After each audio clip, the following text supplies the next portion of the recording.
नमस्ते एवरीवन। आप सब जानते हैं वज्रासन में बैठने के हमें सबसे बड़ा बेनिफिट क्या मिलता है। हमें जो डाइजेशन की इशू है वो सॉल्व करवा सकता है। यही सोचते हैं ना आप, यही आप क्या सभी लोग ऐसा ही सोचते होंगे।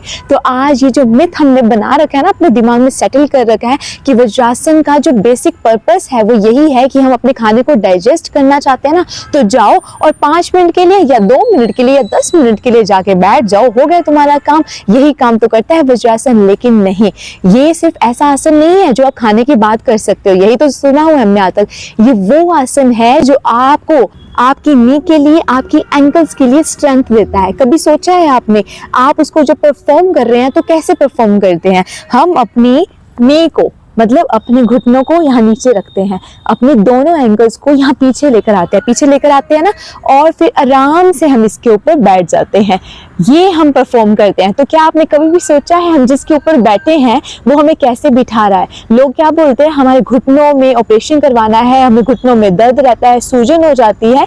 लेट मी रिमाइंड यू कि अगर आप इसको यूज नहीं करते हो ना तो ही ये प्रॉब्लम आती है। जितना ज्यादा आप अपने बॉडी पार्ट्स को यूज करोगे उतना ज्यादा आप अपनी बॉडी को अंदर से हील करना सीखोगे और अपने बॉडी को स्ट्रेंथन दोगे। आप जब ऐसे बैठते हो ना तो स्पेशली आपकी यहाँ एंकल्स को, आपकी काफ मसल्स को और आपकी नी को स्ट्रेंथन प्रोवाइड करता है। ये जो स्ट्रेंथ आपको देगा उसकी वजह से ये हमेशा एक्टिव रहेंगे। जब आप वॉक करते हो, आप रन करते हो, आप स्क्वाट्स लगाते हो, कुछ भी लगाते हो ना, तो आपको जो डिफिकल्टी होती है या कुछ लिफ्ट कर रहे हो, पैरों का स्ट्रेचिंग कर रहे हो, हैमस्ट्रिंग की इशू आ रही है, ये सारी प्रॉब्लम्स को टैकल करने में आपकी मदद करता है। ये हमारा इसका इनविजिबल सीक्रेट है जो ये side by side role play कर रहा होता है। जो सबको पता है वो तो सिंपल है कि हाँ, हमें ना घूमने का टाइम नहीं होता है, हम खाने के बाद ना 5 मिनट के लिए इसमें आराम से बैठ जाएंगे, हमें सच में बहुत अच्छा फील होगा। और कुछ लोग तो फिर भी इसको फॉलो नहीं करते। अब तो करोगे ना। समझ में आया इसका सबसे ज्यादा बेनिफिट क्या मिल रहा है? आपकी नी को जो चाहते हो ना, आपके घुटने इन फ्यूचर में भी ऐसे ही चलते रहे। आप चाहते हो ना, ये जो कहते हैं टखना काम नहीं कर रहा है, लोग कहते हैं कि इतनी ज्यादा सूजन आ गई, हमसे पैर भी नहीं रखा जाता, हाथ भी नहीं रखा जाता। अगर आप चाहते हो ना ये वर्स्ट सिचुएशन आपके साथ इन फ्यूचर में ना हो, इसको यूज करना सीखो। जैसे इसको यूज करोगे ना, तो आपको इंटरनल पार्ट का नहीं पता है। इंटरनल जो हमारी बोन्स होते हैं ना, उसके बीच में जो यहाँ की बोन है उसके बीच में क्या होती है, ग्रीस होती है। ग्रीस की यहाँ पर ऐसे ऐसे होती है, और जैसे आप इसका यूज करना कम करते हो ना, धीरे धीरे धीरे धीरे खत्म हो जाती है। और जैसे वो कम होती जाएगी तो वो वाली हड्डियां जो है, हमारे अंदर की बोन्स है, वो आपस में टकराएगी, और वो आपस में टकराएगी तो आपको दिक्कत तो होगी ना। आप कैसे चल पाओगे? आपको दुख मिलेगा तब। अगर आप चाहते हो दुख ना मिले तो सोचो, डाइजेशन का काम भी हो जाएगा। और ध्यान रखो, और क्या बेनिफिट मिलता है? आपकी बैक को एकदम स्ट्रेट करता है, आपके पोस्टर को सुधारता है। इतना पता है ना आपको? नहीं पता है तो ध्यान रखो। अगर आप अपने पोस्टर को बिगाड़ते हो, उसकी वजह से भी हमारे बैक पेन की जो प्रॉब्लम है वो आती है। उसी की वजह से भी हमारे हार्मोन्स जो है वो डिसबैलेंस रहना सीखते हैं। तो इसीलिए आपको खुद को बैलेंस करना भी सिखाता है ये वज्रासन।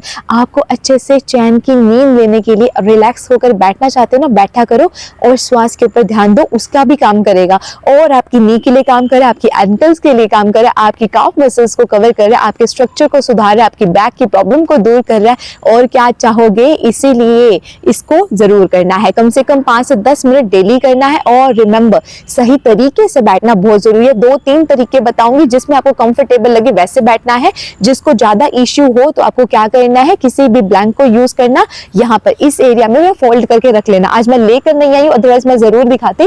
फोल्ड करके रखना है। ध्यान से देखना कैसे बैठना है, पीछे से दिखा रही हूँ। आप आए हो, अपनी नी को आपने नीचे रखा है। अभी आपको क्या करना है, कुछ लोग क्या करते हैं, ऐसे आराम से आटते हैं और आराम से यहाँ एंकल्स पे बैठ जाते हैं। आपको ऐसे नहीं बैठना है, आपको एंकल्स के बीच में थोड़ा सा स्पेस देना है। पैरों को साथ में मिलाइए, ऐसे साथ में मिला दीजिए। उसके बाद इसको एक्सपेंड करो और आराम से यहाँ बैठ जाइए। आपको बैठने की अच्छी सी सीटिंग मिलेगी जिससे आपको कोई डिफिकल्टी महसूस नहीं होगा और एकदम रिलैक्स करते हुए आप बैठ जाओगे। और जिनको इशू है वो कुछ रख लेना, मैंने पहले भी बोला है आपको, और रिलैक्स करना है। अभी आप क्या करो, सामने की तरफ मैं आपको दिखाती हूँ आकर आपकी पोजीशन कैसे बन जाएगी। मैंने दोनों अपने एंकल्स को यहाँ रखा, हल्का सा देखो मैंने गैप किया, आपको दिख रहा है ना, वी पोजीशन में मैं इसको कन्वर्ट कर देती हूँ ताकि हम इजीली इस पर बैठ सके और आपको बहुत कंफर्टेबल फील होगा। ये आराम से आपको फील करना होगा, तभी आपको अच्छा लगेगा। आगे से आपकी अवस्था बिल्कुल ऐसे दिखेगी, आप एकदम रिलैक्स फील करना। बैठे बैठे आपको क्या करना है, अपनी नी पर अपने हाथों को हल्का सा रखना है और श्वास लेना है। Breathe in, breathe out, breathe in, breathe out, breathe in, breathe out and relax. और आपको कम से कम 10 मिनट के लिए ऐसे बैठ जाना है। स्टार्टिंग में कर रहे हो तो 2 मिनट बैठ पाओगे, 5 मिनट करना और धीरे धीरे 10 मिनट तक पहुंच जाओगे और आपके लिए बहुत बेहतर काम करेगा।